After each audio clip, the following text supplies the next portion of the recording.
I've had this Omega Seamaster Planet Ocean for a little over 2 years, and it's definitely the best watch I've ever owned, and we'll get into all the reasons why. So then, why am I strongly considering selling it?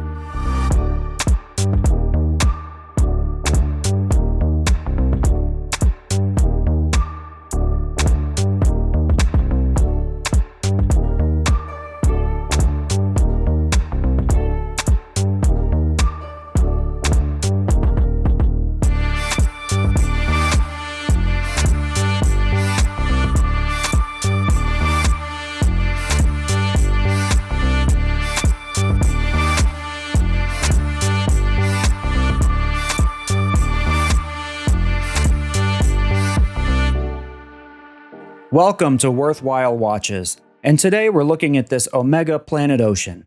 I bought this watch near the end of 2022 after a lot of research and consideration. At the time, a Submariner was impossible to get for anything other than insane prices, so Rolex was out. But this Omega could be had pretty easily and for much less than what Rolexes were going for.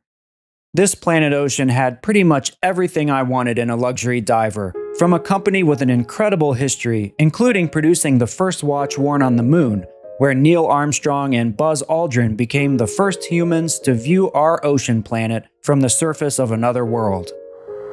Here, men from the planet Earth, first set foot upon the moon, July 1969, AD. There are plenty of reasons why this Planet Ocean is the best watch I've ever owned. For one thing, it's extremely capable, rugged, and robust.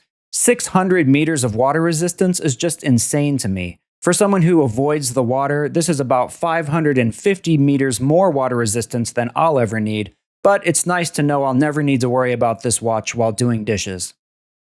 It also has extremely high magnetic resistance to 15,000 Gauss. This is a bit more practical for me since so much modern technology involves strong magnets.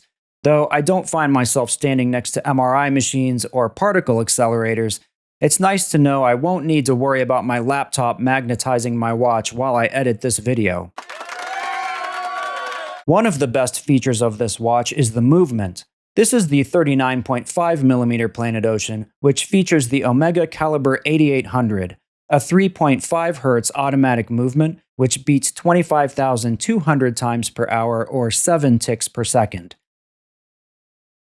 This is a METOS-certified master chronometer movement that uses a coaxial escapement and has a power reserve of 55 hours.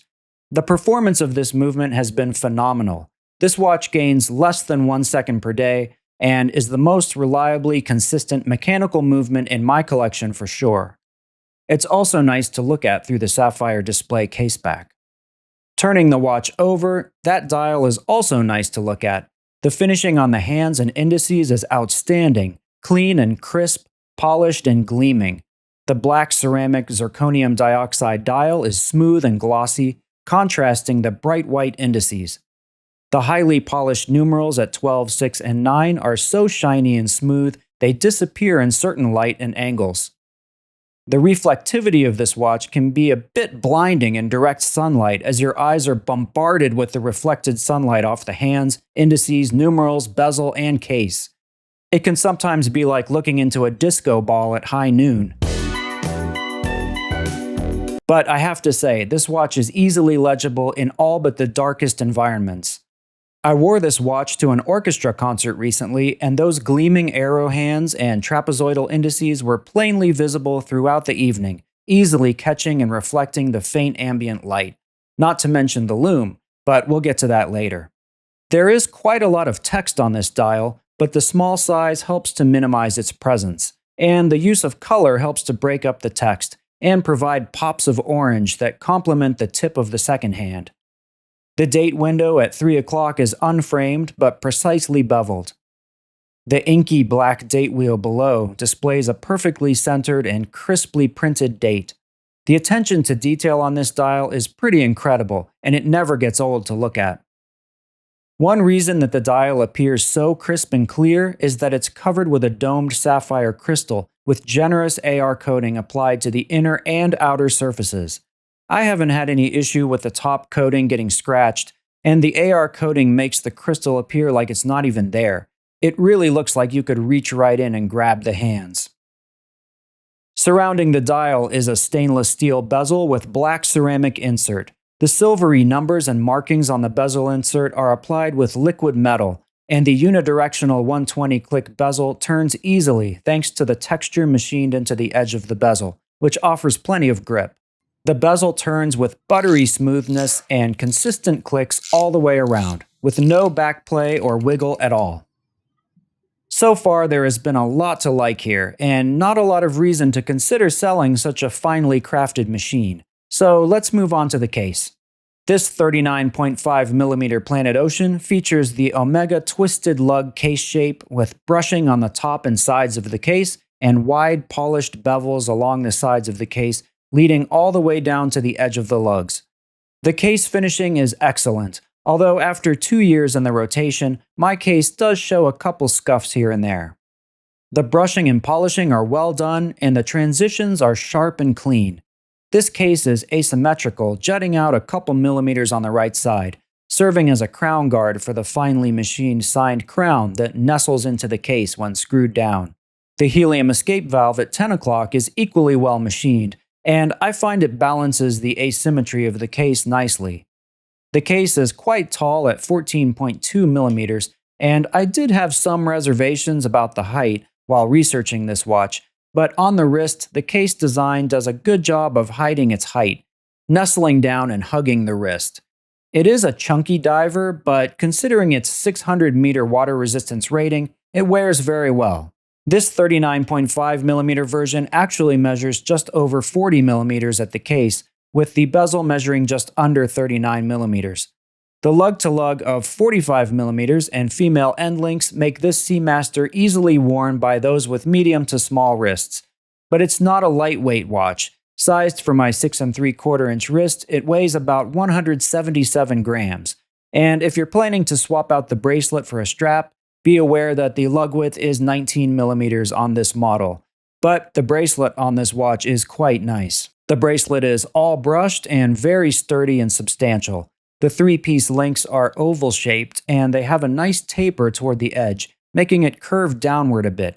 It gives the watch a somewhat toolish, rugged, and purposeful look that sort of counterbalances the refined and polished dial and bezel, reminding the wearer that this is a capable and competent tool watch built to perform and look good. The clasp is a sturdy, all-milled double push-button type with a toolless micro-adjust mechanism. The clasp is built and finished to the same high standards as the rest of the watch, but it's a rather small clasp at only about 35mm long. This is good as far as balance on wrist and not being overly bulky compared to the head of the watch, but it only offers about a half link of micro-adjust travel. This was just not enough for me, and was a reason that I considered selling the watch at one point, but Omega does make a half link for this bracelet, and I ended up ordering one, which does allow the watch to fit me properly, but it would have been nice if Omega supplied the watch with a half link, considering the inadequate adjustment travel of the clasp. So far, this watch has checked off all the boxes a great dive watch should, but let's take a look at the lume performance. This Planet Ocean has Superluminova applied to all 3 hands, all 12 indices, and the lume pip on the bezel.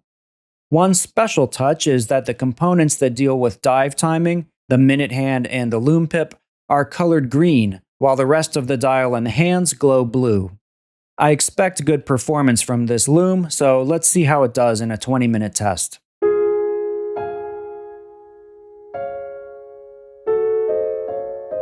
As expected, it's very good. The lume slowly and evenly fades throughout the test, but everything remains clearly visible at the end. So this watch is sturdy, well-built, accurate, reliable, finely finished, and an all-around excellent performer in all categories. So why would I still consider selling it? Well, the one category I haven't touched on yet is value, and this is where I have a bit of trouble justifying this watch, amazing as it is. I wear this watch quite often, and I try to be carefree about it when going about my usual daily tasks. But there's always that nagging worry somewhere below the surface that doesn't allow me to enjoy this watch in the same way that I would enjoy a Seiko 5 or a nice San Martin.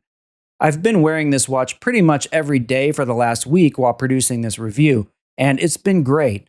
But at the same time, I'll be a bit relieved to put on a San Martin or an Islander next week and enjoy a truly carefree wearing experience with a watch that honestly does the same thing as this one. Sure, it won't be as flashy and shiny, it won't be as well finished or solidly built, it won't have the magnetic resistance or the 600 meters of water resistance. It'll probably gain a few more seconds per day than this one, but there's liberation in simplicity and economy, and a sense of satisfaction in the cost-effective practicality of a worry-free budget watch that punches way above its price point, while still providing a great wearing experience and the needed real-world functionality for a fraction of the cost. But in a couple weeks, this Omega will start looking really good again. So, I'm still undecided about whether this one will stay or go. It is an amazing watch, and it says a lot that it's been getting regularly worn for well over 2 years so far, so maybe I'll give it another couple of years before doing something I might regret. Do you have any watches that you waffle back and forth about selling? Let me know in the comments.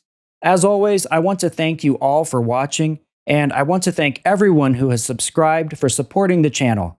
Please remember to hit the like button if you enjoy my content, and no matter what you have on your wrist, let it remind you not to put off the things that you dream of doing, and to make every day worthwhile.